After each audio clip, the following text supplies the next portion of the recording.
Uber is getting into the health industry. The ride-sharing service will now help you get to your doctor's appointments, and it won't cost you a thing. Uber is partnering with healthcare providers to schedule rides for patients. So far, more than 100 healthcare organizations are on board, including hospitals, rehab centers, senior care facilities, and physical therapy centers. Wait, what'd you say? Say that again. Uber is getting into the health industry. The ride-sharing service will now help you get to your doctor's appointments, and it won't cost you a thing. Uber is partnering with healthcare providers to schedule rides for patients. So far, more than 100 healthcare organizations are on board, including hospitals, rehab centers, senior care facilities, and physical therapy centers. Interesting. So I guess it is true. Uber really is destined to take all of the ambulatory transports away from these quote-unquote non-emergency medical transportation companies who are so heavily invested into ambulatory transportation. Again, I've been saying this for months and months and months now. People have complained that, Joel, you're scaring me. I don't like your negative tone. Listen, if you're a snowflake and you're just married to emotions instead of reality, and you can't focus on the content of what I've been saying all these months, I can't help you. If you are heavily invested into ambulatory transportation, sell your business now. I've been telling you for months, way back in 2017, you have a shelf life. You're on borrowed time. Go sell your business now. Because if you want to complain about my tone, you want to complain about my messaging, that I'm being mean and insensitive, before you know it, you're going to be out of business.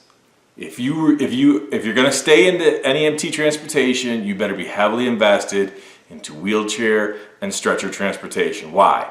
Because ambulatory work is taxi work, and I know it sounds bad to say, but that's low-skilled work. It's low-skilled labor. It's like the student who goes out, invests in the student loans, and majors in basket weaving.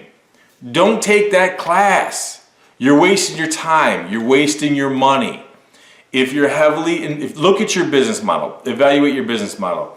If you have a strong component of ambulatory transportation, go sell your business now. If you wait a year, chances are good the price is going to go down. You wait 3 years, chances are good you're probably not even going to have much of a business to sell. At that point in time, you're probably just going to be selling for just assets alone. So whatever you can get, you're going to get. So again, I have some people who have 10, 20, 30, 50, 60 vehicles that are essentially their fleet of taxis. They refuse to admit it because they take so many people to doctor's offices, which is great, but you're still a taxi service. The taxi service is done. So I feel bad for those guys. I feel bad for those women. I feel bad for the people who have immigrated here. It's been a great opportunity for them, but the taxi service is done. I promise you it's done.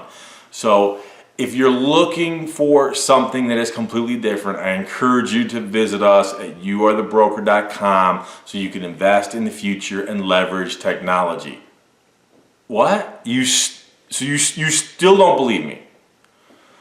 Listen, if you're not going to listen to me, watch the next 3 minutes plus and watch this video clip. This professor says it even better than I ever could. So I think the way Uber is revolutionizing taxi services is a really good model and a really good story for how healthcare and health insurance might also be revolutionized. For years and years, taxi service has been awful. Just think of trying to hail a cab at 5 o'clock on a rainy afternoon. Now why? Well, the supply was really badly restricted. Taxis were extensively regulated. Cities don't allow more than a certain number of taxis. And the idea was that the regulation was there to protect the consumer. And Uber came along and undermined that whole business from the outside with both a technological innovation and a business innovation. And now what do you get? You get all of a sudden much better quality, much cleaner cars, much nicer drivers, and prices going down like crazy. You know, there's this standard story that hospitals won't post prices. They won't tell you how much things will cost. That is a prime sign of a business that doesn't have anywhere near enough competition. No airline would dream of trying to say, well, just show up at the airport and then we'll tell you after the fact how much you're going to pay, right? The big thing that gives us quality improvements, cost control, all the great stuff we see in other industries is supply. There's just this huge spider web of regulations in the way of competition. Not just federal, state and local are as much of the problem. In our own state of Illinois, there's still a certificate of need law. So you want to open up a new hospital or a clinic or even expand or buy a piece of machinery, you got to go down to the state board of equalization and get a certificate of need. And your competitors can show up and all they have to say is, this will hurt my profits, and they can stop you from doing it. I mean, imagine United Airlines' joy if they could get the federal government to stop anybody from flying in and out of O'Hare if they would endanger United Airlines' profits. That's the way it used to be back when airfares were really expensive. Another lesson of Uber is people tried to undermine the taxi monopoly for years and years.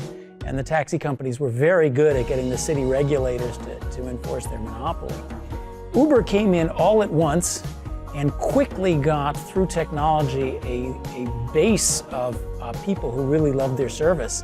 And that became then politically difficult for cities to put the genie back in the bottle, because now there's a whole bunch of people who have sampled what the world can be like in a competitive market. We don't have to just hope for free market economists like me to rant and rave about deregulation and hope it comes from the top. I think there's good hope that the same kind of technical innovation will undermine the forces strangling supply of healthcare. There's all sorts of new apps that can diagnose your diseases and take your blood tests, send your radiology to China, that sort of thing. Otherwise, we have to sit around and wait for our regulators to decide to deregulate, which could be an awfully long wait. But as in Uber, the disruptive forces can work around the existing regulations and undermine them quickly. Here is what is so awesome, so awesomely classic about the message that he just said. First and foremost, just a few days ago, I was reviewing a bunch of paperwork and applications for one of my client providers who's starting his NEMT business, and I've pounded the drum beat to him, you better go heavy wheelchair, stretcher, and he can in his area, in his market, so that's great.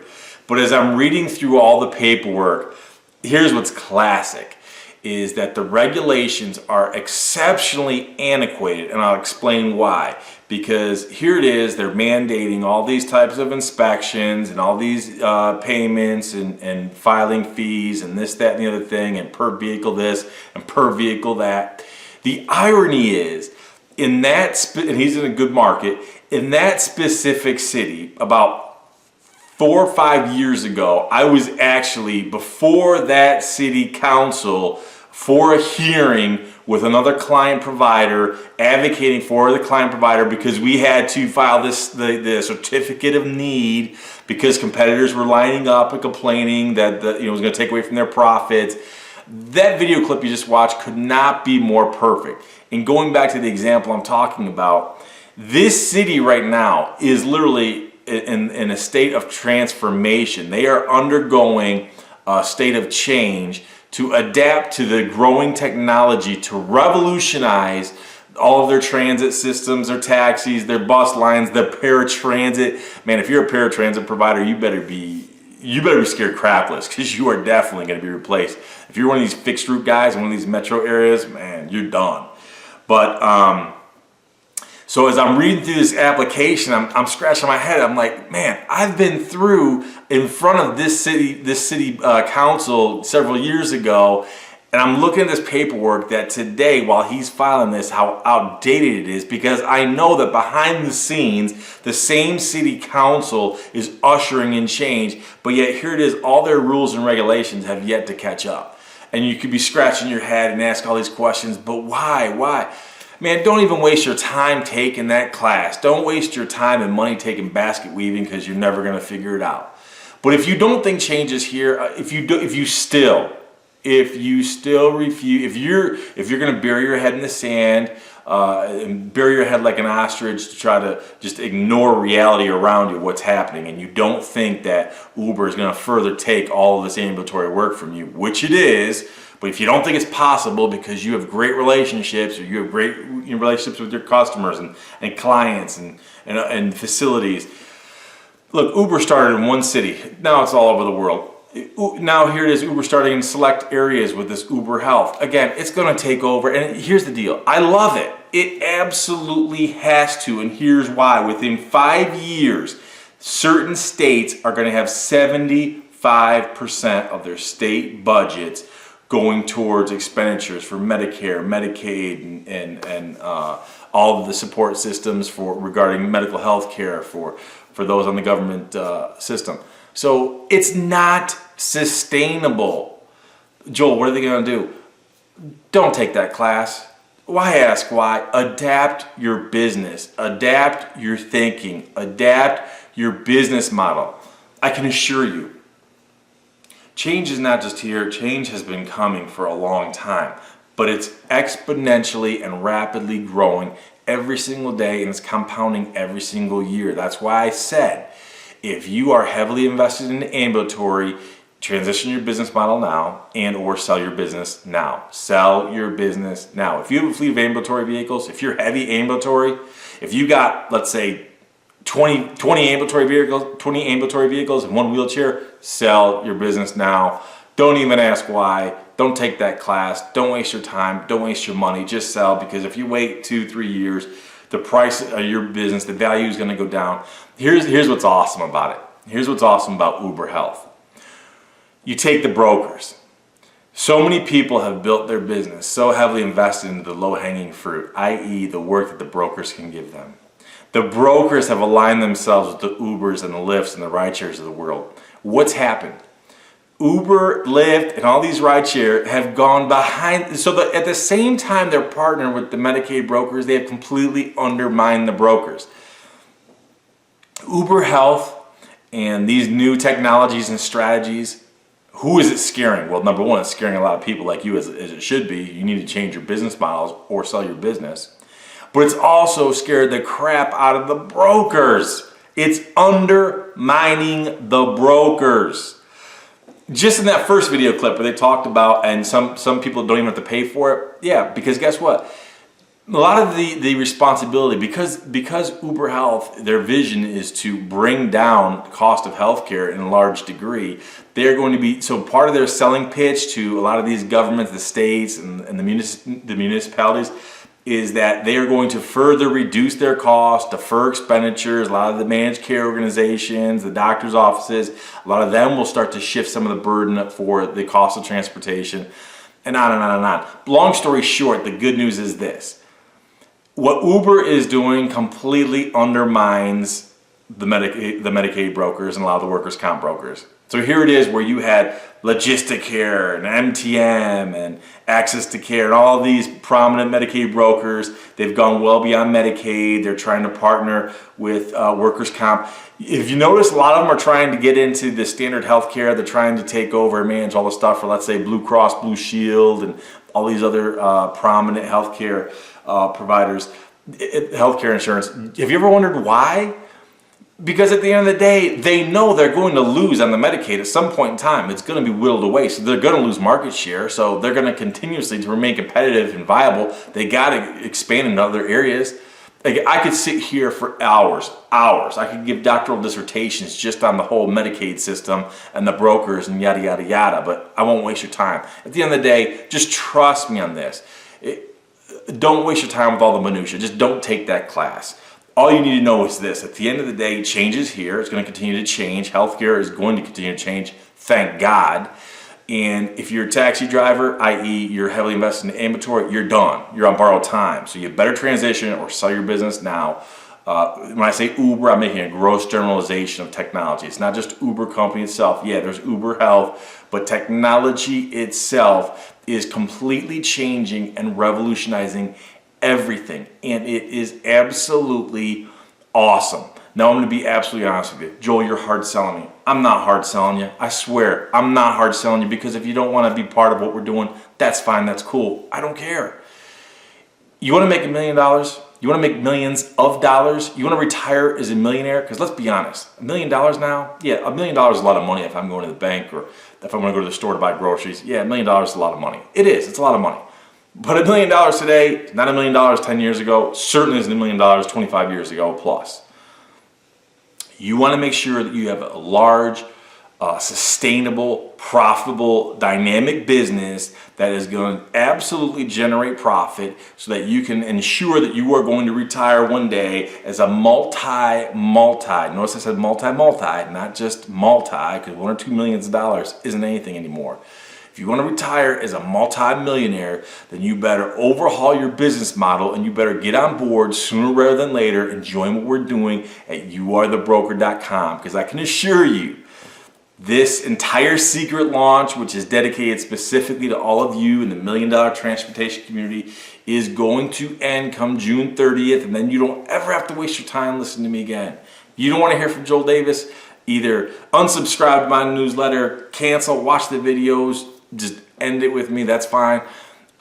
Because then come July 1st, that's when my legal team is going to take over and offer youarethebroker.com to all of their franchisees in a wide variety of markets across the country.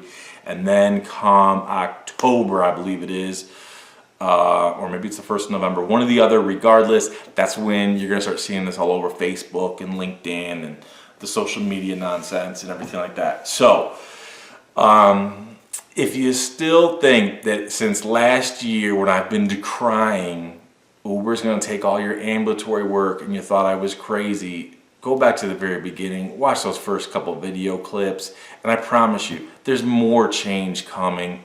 There's more change coming. So hear me now, believe me later. I promise you, the fat man is not lying. The fat man is not exaggerating. I'm telling you the truth. So get on board ASAP, because every day that goes by, you're wasting time. The clock is ticking, prices go up, things change, opportunities change. So get on board now so that one day, very soon, I'll see you at the top.